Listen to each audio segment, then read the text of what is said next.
Na-recover sa dagat sa bahagi ng Sarangani sa Davao Occidental ang mga labi ng 5 sakay ng lubog na motorbangka sa Davao Gulf. 10 pa ang pinaghahanap. Nakatutok sa John D. Esteban ng GMA Regional TV. 6 na araw mula nang lumubog ang motorbangka na Amihara sa Davao Gulf. 5 bangkay ang natagpuang palutang-lutang sa dagat na sakop ng bayan ng Sarangani sa Davao Occidental.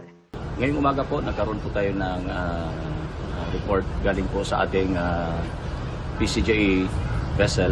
Meron nga pong nakita ng mga bangkay at na-recover yung mga maliliit nila na bangka at dinala sa kanilang mother catcher vessel around 11:30, 11:45 a.m. na i-relay po ng ating mga piloto habang lumilipad na meron po silang nakita na isa pang floating cadaver o body. Kasama po ang isang floating debris, white debris. Malapit din naman po ito sa ating SAR area. Kinukumpirma pa kung sino sa 15 nawawala ang na-recover.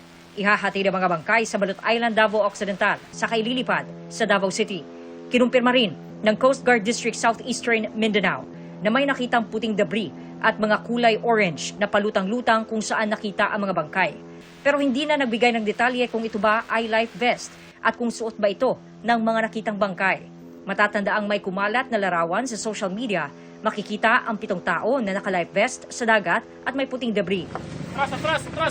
Sa ngayon, isa pa lang sa 16 na sakay ng bangka ang nasasagip.